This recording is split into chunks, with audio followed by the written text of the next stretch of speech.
Ay, ito na naman. Ang mga prutas nila dito, hindi siya masisira. Kasi para siyang electric pan. Electric pan para siyang rep or freezer. Siya, hindi siya mabubulok. Kasi malamig siya. Parang rep nga. Mahangin. Yan dyan. Hindi siya mabubulok. Kaya fresh na fresh pa rin ang mga prutas niya. Bating na maganda ang mga lagayan niya. Hindi ba maganda? Kasi naka-freezer. Naka-freezer siya. Ano kasama ko? Iniwan lang ito.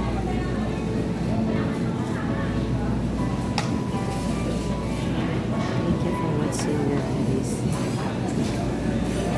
Dito din sa kabila. Ganyan. Kaya sila lahat mga nila. Sa misa.